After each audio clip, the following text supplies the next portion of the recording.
नमस्कार, कैसे हैं आप सभी। Welcome to dream IAS. सभी को राधे राधे।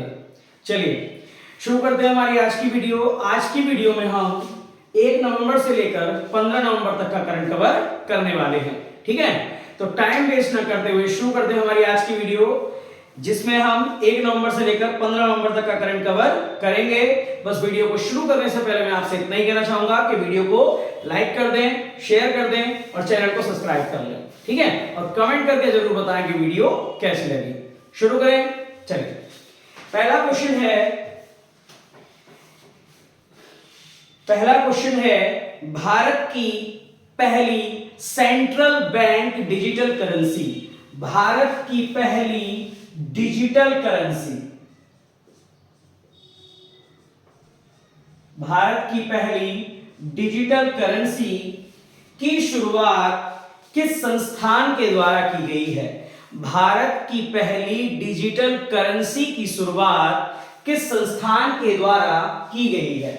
ठीक है, डिजिटल करेंसी मतलब देखिए, हम जो वित्त का लेन देन करते हैं, पैसों का लेन देन करते हैं, वो ठीक है हम समक्ष होकर करते हैं एक दूसरे के। लेकिन डिजिटल करेंसी का मतलब, डिजिटल करेंसी इकोनॉमिक्स में एक चैप्टर है, ये मैं आपको पढ़ाता भी हूं कि डिजिटल करेंसी यानी कि एक आभासी मुद्रा जिसको हम देख नहीं सकते, केवल महसूस कर सकते हैं और उसका ट्रांजैक्शन होता है। तो भारत की पहली डिजिटल करेंसी, भारत की पहली डिजिटल करेंसी किस संस्थान द्वारा जारी की गई है। किस संस्थान द्वारा जारी की गई है भाई भारत की पहली डिजिटल करेंसी? इस संस्थान का नाम है आरबीआई, भारतीय रिजर्व बैंक के द्वारा जारी की गई है भारत की पहली डिजिटल करेंसी। और इस डिजिटल करेंसी का नाम क्या होगा? इस डिजिटल करेंसी का नाम होगा डिजिटल रूपी। क्या नाम होगा भाई? डिजिटल रूपी नाम होगा। ठीक है, चलिए, तो किस संस्थान के द्वारा? आरबीआई के द्वारा जारी की गई है भारत की पहली डिजिटल करेंसी, जिसका नाम होगा डिजिटल रूपी। बात करते हैं आरबीआई की, तो आरबीआई की स्थापना हुई थी 1 अप्रैल 1935 को। आरबीआई की स्थापना कब हुई थी? 1 अप्रैल 1935 को। आरबीआई का राष्ट्रीयकरण कब हुआ था? तो ये हुआ था 1 जनवरी 1949 को। आरबीआई का राष्ट्रीयकरण कब हुआ था? 1 जनवरी 1949 को। इसकी जो स्थापना हुई थी आरबीआई अधिनियम 1934 के तहत हुई थी। आरबीआई अधिनियम 1934। आरबीआई की स्थापना 1 अप्रैल 1935 को भारतीय रिजर्व बैंक अधिनियम 1934 के द्वारा हुई थी।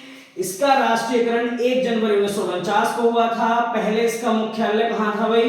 पहले इसका मुख्यालय था कोलकाता, जिसे 1937 में ट्रांसफर कर दिया गया। कहां? मुंबई। वर्तमान में भी कहां है? मुंबई में है।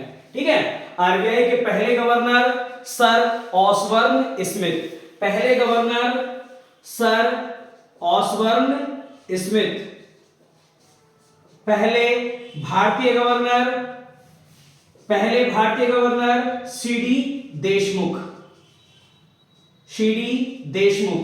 वर्तमान गवर्नर शक्तिकांत दास, शक्तिकांत दास। ठीक है, आरबीआई का चिन्ह क्या है भाई? आरबीआई का चिन्ह है ताड़ का वृक्ष और बंगाल टाइगर। क्लियर? आगे बढ़े, अगला क्वेश्चन है हमारा।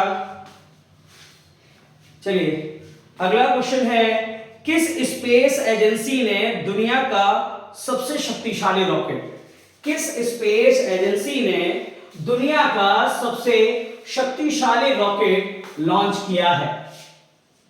दुनिया का सबसे शक्तिशाली रॉकेट किस स्पेस एजेंसी ने दुनिया का सबसे शक्तिशाली रॉकेट लॉन्च किया है? तो ये रॉकेट लॉन्च किया है भाई किसने? स्पेस एक्स ने। किसने? Space x. ठीक है, किस स्पेस एजेंसी ने दुनिया का सबसे शक्तिशाली रॉकेट लॉन्च किया है? तो इस कंपनी का नाम है, इस स्पेस एजेंसी का नाम है स्पेस एक्स। और स्पेस एक्स के मालिक कौन है भाई? स्पेस एक्स के मालिक हैं एलॉन मस्क। Elon Musk. ठीक है, जो दुनिया के रिचेस्ट पर्सन भी हैं। दुनिया के फोर्ब्स द्वारा जारी रिपोर्ट के अनुसार दुनिया के सबसे अमीर व्यक्ति कौन है? एलॉन मस्क, जिनकी कंपनी है स्पेस एक्स और दूसरी कंपनी है टेस्ला। ठीक है, स्पेस एक्स और टेस्ला एलॉन मस्क की कंपनी है। स्पेस एक्स ही वो कंपनी है, स्पेस एक्स ही वो संस्थान है जिसके द्वारा दुनिया का सबसे शक्तिशाली रॉकेट लॉन्च किया जा रहा है। अच्छा, इस रॉकेट का नाम क्या होगा? इस रॉकेट का नाम होगा फॉल्कन हैवी। फॉल्कन हैवी दुनिया का जो सबसे शक्तिशाली रॉकेट है जो स्पेस एक्स ने लॉन्च किया, इसका नाम है फॉल्कन हैवी। ठीक है भाई, आगे बात करें। अगला क्वेश्चन है, प्रधानमंत्री मत्स्य संपदा योजना के तहत, प्रधानमंत्री मत्स्य संपदा योजना के तहत, प्रधानमंत्री मत्स्य संपदा योजना के तहत भारत का पहला एक्वा पार्क कहां स्थापित किया जा रहा है? भारत का पहला एक्वा पार्क, पानी वाला पार्क। ठीक है, भारत का पहला एक्वा पार्क कहां स्थापित किया जा रहा है? एक ऐसा पार्क जहां पर जलीय जीव रह सकेंगे। ठीक है, जलीय जीवों के लिए। तो प्रधानमंत्री मत्स्य संपदा योजना के तहत भारत का पहला एक्वा पार्क कहां स्थापित किया जा रहा है? तो ये किया जा रहा है सुबनसिरी में। कहां? सुबनसिरी में। और सुबनसिरी कहां पड़ता है? ये पड़ता है अरुणाचल प्रदेश में। अरुणाचल प्रदेश की बात करें तो अरुणाचल प्रदेश में एक जगह पड़ती है सुबनसिरी, यहीं पर बनाया जा रहा है भारत का पहला एक्वा पार्क। ठीक है, कौन सी योजना के तहत? प्रधानमंत्री मत्स्य संपदा योजना के तहत। प्रधानमंत्री मत्स्य संपदा योजना के तहत भारत का पहला एक्वा पार्क बनाया जा रहा है सुबनसिरी, अरुणाचल प्रदेश में।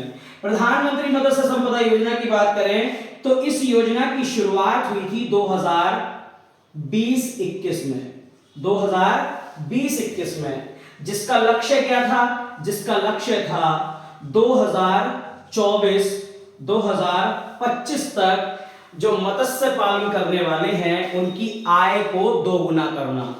जो मछली पालन करने वाले लोग हैं उनकी आय को दोगुना करने के लिए प्रधानमंत्री मत्स्य संपदा योजना की शुरुआत 2020-21 में हुई थी, जिसका लक्ष्य था 2024-25 तक मछली पालन करने वालों की आय को दुगना करना। ठीक है भाई, चलिए अगला क्वेश्चन है आपका, किस राज्य के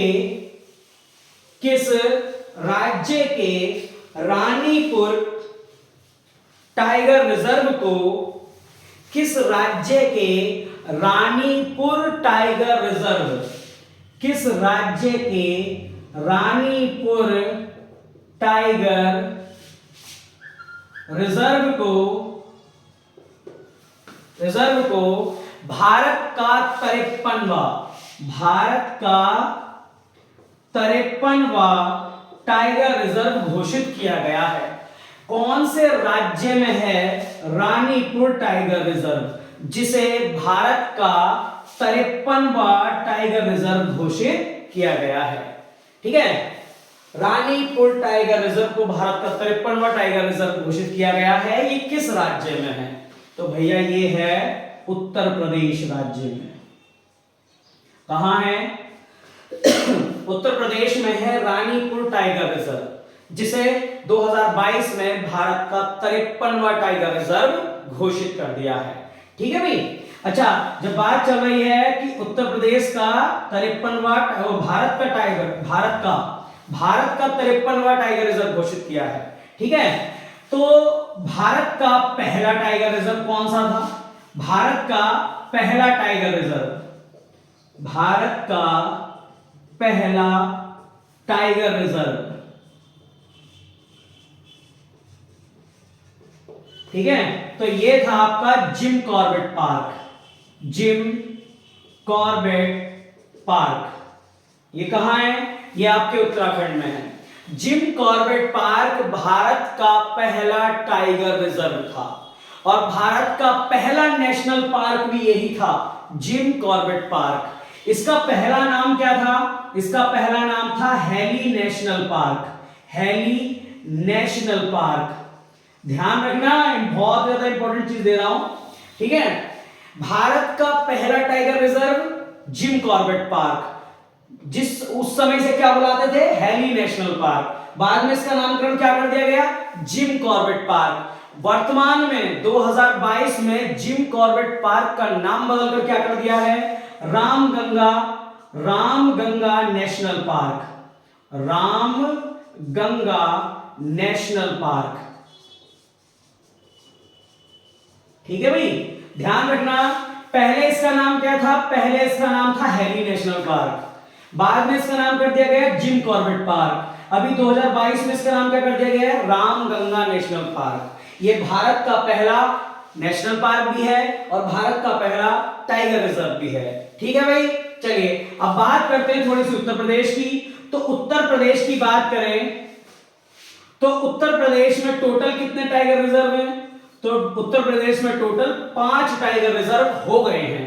पांचवा कौन सा बन गया है? Ranipur tiger reserve. क्वेश्चन भी हमारा यही था, रानीपुर टाइगर रिजर्व भारत का 53वां टाइगर रिजर्व बना है। तो भैया पांचवा उत्तर प्रदेश का कौन सा बना? 5वां।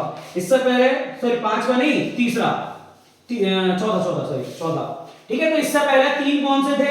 इससे पहले 3 थे आपके अमानगढ़, ठीक है, टाइगर रिजर्व। एक है Dudhwa tiger reserve, Dudhwa national park भी है, ध्यान रखना। आगे बात करते हैं पहले Pilibhit tiger reserve. Pilibhit tiger reserve, question ध्यान से समझें। भारत का जो टाइगर रिजर्व है रानीपुर टाइगर रिजर्व, ये 53वां टाइगर रिजर्व बना है। ये कौन से राज्य का 53वां टाइगर रिजर्व बना है? उत्तर प्रदेश। कौन से राज्य में है ये? उत्तर प्रदेश में, ठीक है। उत्तर प्रदेश में इसके अलावा और कितने टाइगर रिजर्व हैं? तो इसके अलावा 3 और टाइगर रिजर्व हैं, ठीक है। कौन कौन से? Amangarh tiger reserve, Dudhwa tiger reserve और पीलीभीत टाइगर रिजर्व। यानी कि उत्तर प्रदेश का ये चौथा टाइगर रिजर्व है, उत्तर प्रदेश का चौथा, और भारत का 53वां, ठीक है। अच्छा, बात करिए जो दुधवा टाइगर रिजर्व है, ये उत्तर प्रदेश का एकमात्र नेशनल पार्क भी है। उत्तर प्रदेश का एकमात्र नेशनल पार्क भी है दुधवा टाइगर रिजर्व, ठीक है। बाकी मैं आपको बता ही चुका हूं, भारत का पहला टाइगर रिजर्व कौन सा था? जिम कॉर्बेट पार्क, जिसका पहला नाम हेली नेशनल पार्क था और अब क्या कर दिया गया है? रामगंगा नेशनल पार्क, ठीक है भाई। चलिए आगे बात करें। अगला क्वेश्चन है हमारा, प्रधानमंत्री नरेंद्र मोदी ने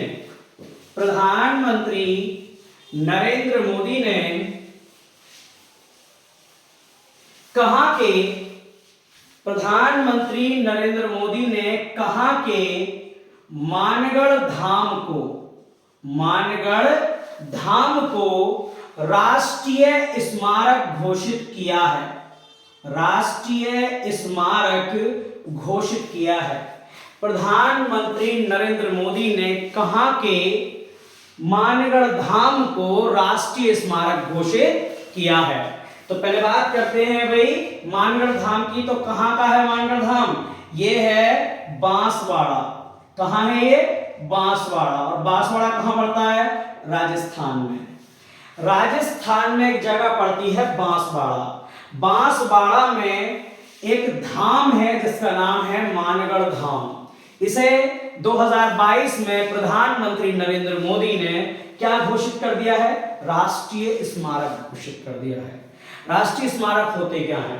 राष्ट्रीय स्मारक ऐसे स्मारक होते हैं जिनका संबंध इतिहास के किसी ना किसी किस्से से जुड़ा हो, किसी ना किसी घटना से जुड़ा हो, ठीक है। जैसे चोरा चोरी कांड, काकोरी कांड, है ना, ऐसी कोई घटना हो या कोई किस्सा हो जिससे इतिहास का कोई किस्सा जिससे वो स्मारक जुड़ा हो, तो उसे हम राष्ट्रीय स्मारक घोषित कर सकते हैं, लेकिन उसके लिए भी कोई विशेष शर्तें होती हैं, ठीक है। तो बांसवाड़ा राजस्थान के मानगढ़ धाम को राष्ट्रीय स्मारक घोषित किया है 2022 में प्रधानमंत्री नरेंद्र मोदी ने। अच्छा, बात करें कि भारत का पहला राष्ट्रीय स्मारक कौन सा है? भारत का पहला राष्ट्रीय स्मारक कौन सा है भाई? तो भारत का पहला राष्ट्रीय स्मारक है ऑल इंडिया वॉर मेमोरियल। ठीक है, all India war memorial.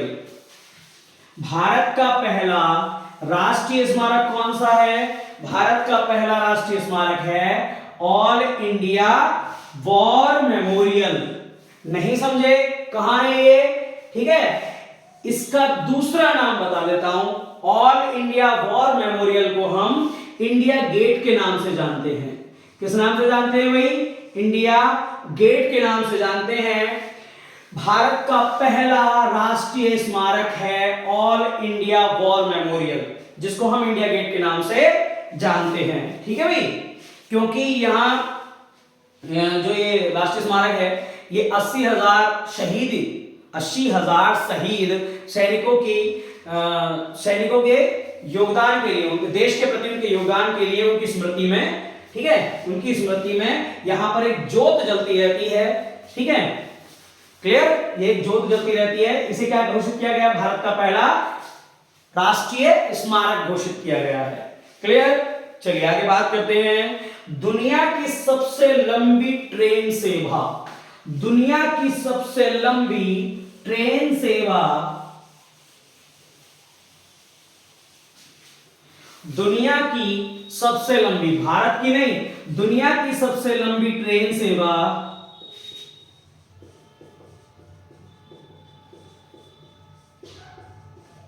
Rail सेवा किस देश में शुरू की गई है?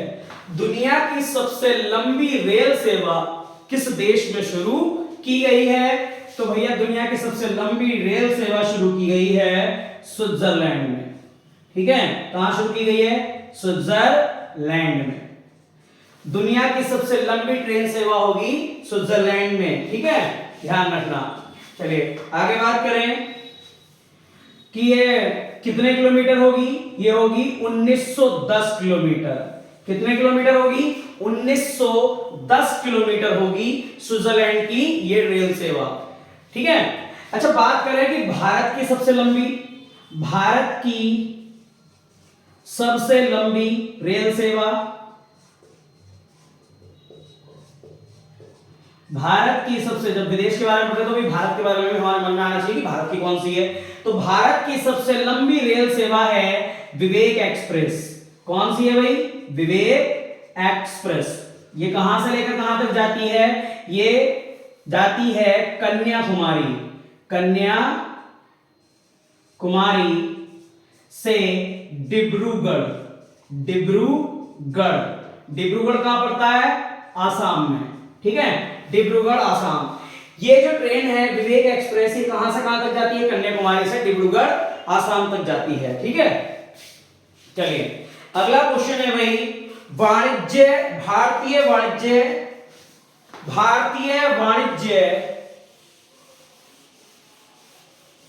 अगला क्वेश्चन है भारतीय वाणिज्य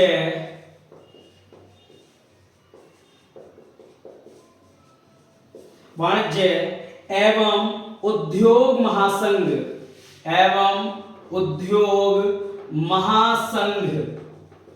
इसको शॉर्ट में कहते हैं फिक्की।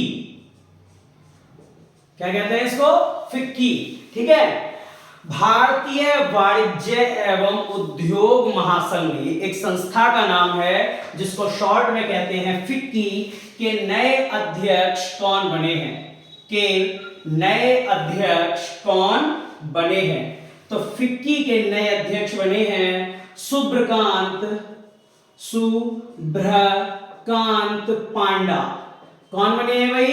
सुब्रकांत पांडा बने हैं भारतीय वाणिज्य एवं उद्योग महासंघ यानी कि फिक्की के नए अध्यक्ष। अब ये फिक्की है क्या? फिक्की की बात करते हैं तो फिक्की की फुल फॉर्म है federation of Indian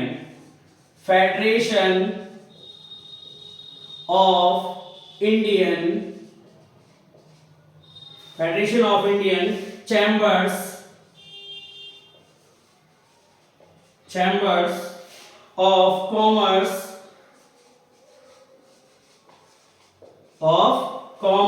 and industry ठीक है। फिक्की की फुल फॉर्म क्या है भाई? फिक्की यानी कि भारतीय वाणिज्य एवं उद्योग संघ की फुल फॉर्म है federation of Indian chambers of commerce and industry. ये जो संस्था है इसकी स्थापना हुई थी 1927 में। इसका मुख्यालय कहाँ है भाई? इसका मुख्यालय है नई दिल्ली में, ठीक है, इसका मुख्यालय नई दिल्ली में है। Federation of Indian chambers of commerce and industry यानी कि भारतीय वाणिज्य एवं उद्योग महासंघ, जिसको हम शॉर्ट में कहते हैं फिक्की, के नए अध्यक्ष बने हैं कौन? सुब्रकांत पांडा, ठीक है। फिक्की की बात करें तो फिक्की की स्थापना 1927 में हुई थी। इसका मुख्यालय नई दिल्ली में है। इसका कार्य क्या है? ये उद्योग और वाणिज्य के क्षेत्र में कार्य करता है, जैसे तकनीकी शिक्षा को बढ़ावा देना, औद्योगिक या व्यावसायिक शिक्षा को बढ़ावा देना, ठीक है, उद्योगों का परिसंचालन सही से करना, ठीक है। ये सारे कार्य किसके हैं? फिक्की के, जिसकी स्थापना 1927 में हुई थी, मुख्यालय नई दिल्ली में, और नए अध्यक्ष हैं सुब्रकांत पांडा। क्लियर है भाई? चलिए आगे बात करते हैं। अगला क्वेश्चन है, दुनिया का सबसे बड़ा ऊंट फेस्टिवल। दुनिया का सबसे बड़ा ऊंट फेस्टिवल, भारत का नहीं, दुनिया का सबसे बड़ा ऊंट मेला, ऊंट फेस्टिवल, ठीक है, जिसका नाम है पुष्कर मेला। पुष्कर मेला कहां आयोजित किया गया? दुनिया का सबसे बड़ा ऊंट फेस्टिवल जिसका नाम है पुष्कर मेला, ये कहां शुरू किया गया? तो भैया पुष्कर मेला जो है वो कहां शुरू किया गया है? ये शुरू किया गया है आपके पुष्कर राजस्थान में। पुष्कर राजस्थान में शुरू किया गया है पुष्कर मेला। एक चीज ध्यान रखना, कंफ्यूज करने के लिए चीज आती है पुष्कर महोत्सव। पुष्कर महोत्सव कहां मनाया जाता है? पुष्कर महोत्सव मनाया जाता है आपके जम्मू कश्मीर में। कहां मनाया जाता है भाई? जम्मू कश्मीर में। जम्मू कश्मीर में मनाया जाता है पुष्कर महोत्सव। लेकिन बात चल रही है पुष्कर मेले की। पुष्कर मेले की बात चल रही है, तो पुष्कर मेला कहां का है? पुष्कर राजस्थान का, जो दुनिया का सबसे बड़ा ऊंट मेला है। जो दुनिया का सबसे बड़ा ऊंट मेला है, ठीक है। चलिए अब बात करते हैं थोड़े से कुछ महत्वपूर्ण फेस्टिवलों के बारे में। एक फेस्टिवल है आपका जैसलमेर महोत्सव। जैसलमेर महोत्सव ये कहां मनाया जाता है? जैसलमेर महोत्सव, ये जैसलमेर महोत्सव कहां मनाया जाता है? ये मनाया जाता है आपके राजस्थान में। जैसलमेर महोत्सव। एक है आपका खजुराहो महोत्सव। खजुराहो महोत्सव ये कहां मनाया जाता है भाई? ये मनाया जाता है एमपी में। कहां मनाया जाता है? एमपी में। एक है बिहू महोत्सव। कई बार पूछा गया है बिहू महोत्सव, ये मनाया जाता है असम में। कहां मनाया जाता है भाई? असम में, ठीक है। बिहू महोत्सव असम में।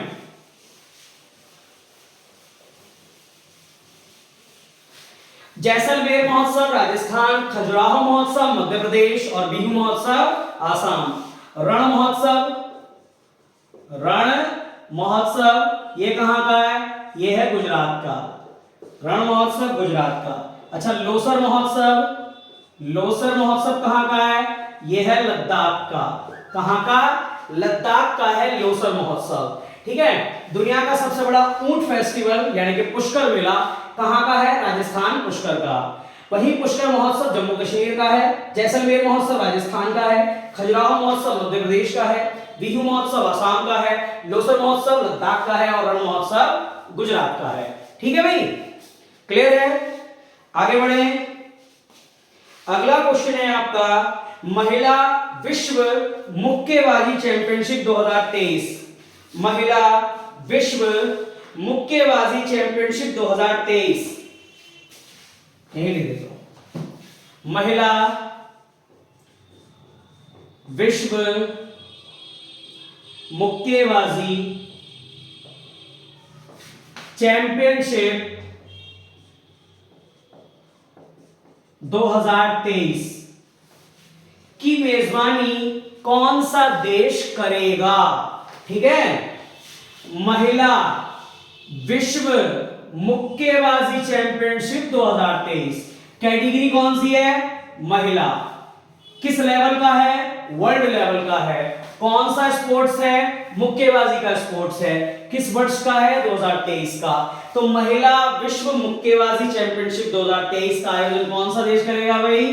ये करेगा भारत। यानी कि महिला विश्व मुक्केबाजी चैंपियनशिप जो 2023 में होगी वो कहां होगी? भारत में होगी। ठीक है, इस बार इसका कौन सा संस्करण होगा? तो इस बार इसका 19वां संस्करण होगा। कौन सा संस्करण होगा? 19वां संस्करण होगा। ठीक है, अच्छा 2022 वाली चैंपियनशिप कहां हुई थी? महिला विश्व मुक्केबाजी चैंपियनशिप 2022, महिला विश्व मुक्केबाजी चैंपियनशिप 2022 ये कहां हुई थी भाई? तो ये हुई थी इस्तांबुल में, इस्तांबुल में।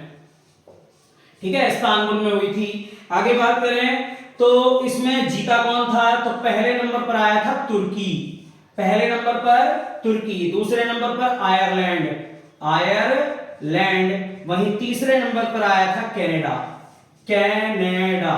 ठीक है, महिला विश्व मुक्केबाजी चैंपियनशिप 2023 कहां आयोजित की जाएगी? भारत में। इस बार कौन सा संस्करण होगा? 19वां। तो 18वां संस्करण कहां हुआ था? 18वां संस्करण हुआ था इस्तांबुल में 2022 में। नंबर 1 पे आया था इसमें तुर्की, नंबर 2 पे आयरलैंड और नंबर 3 पे कनाडा। ठीक है भाई, चलिए आगे बात करते हैं। अगला क्वेश्चन है हमारा, पूर्व प्रधानमंत्री राजीव गांधी की हत्या में, पूर्व प्रधानमंत्री राजीव गांधी की हत्या में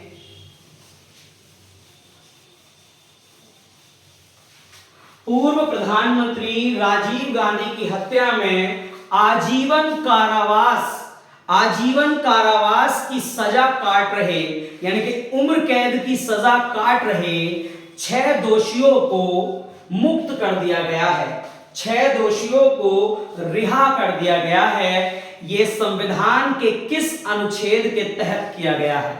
फिर से सुने, क्वेश्चन है, पूर्व प्रधानमंत्री राजीव गांधी की हत्या करने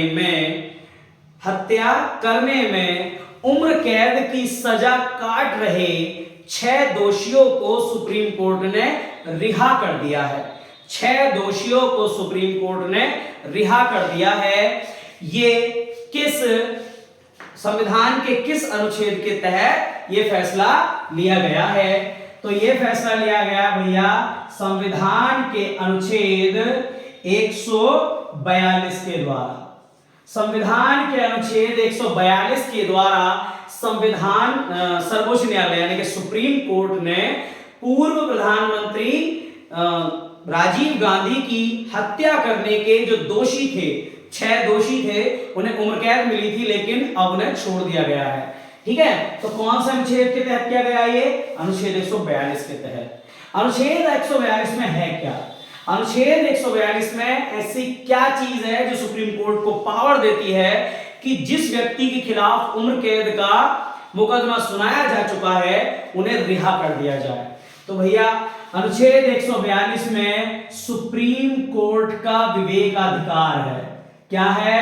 सुप्रीम कोर्ट का विवेकाधिकार,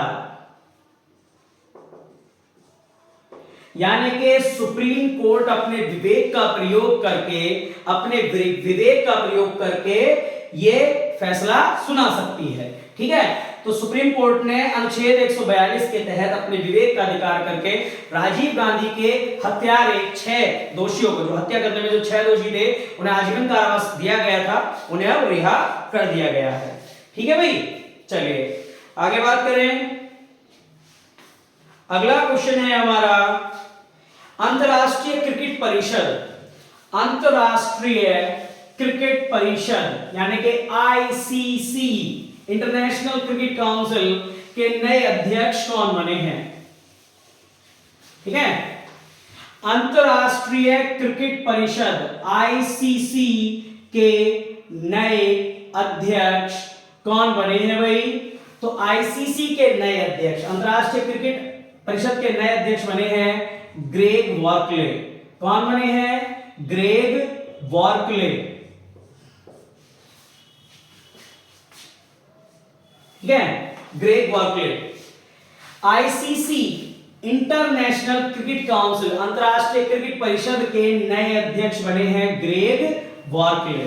ठीक है, तो ये पहली बार अध्यक्ष नहीं बन रहे हैं, ये दोबारा बने हैं, दोबारा बने हैं, ध्यान रखना। ठीक है, इससे पहले भी यही थे। अगर आईसीसी की बात करें तो आईसीसी की स्थापना हुई थी 15 जून 1909 को। इसका मुख्यालय कहां है भाई? इसका मुख्यालय है दुबई, यूएई में। ठीक है, आईसीसी के नए अध्यक्ष ग्रेग वॉर्कले बने हैं, ये दोबारा बने हैं। तो 15 जून 1909 को आईसीसी की स्थापना हुई थी। इसका मुख्यालय कहां है? दुबई में। इसके पहले भी जो अध्यक्ष थे वो ग्रेग वॉर्कले थे, और अब भी जो अध्यक्ष है वो कौन है? ग्रेग वॉर्कले ही हैं। क्लियर? आगे बढ़े। ठीक है, ये कौन से देश के हैं भाई? ये न्यूजीलैंड के हैं, ध्यान रखना, ये न्यूजीलैंड के हैं ग्रेग वॉर्कले। अगर डीप क्वेश्चन पूछना होता है तो भैया ऐसी चीजें भी पूछ लेता है।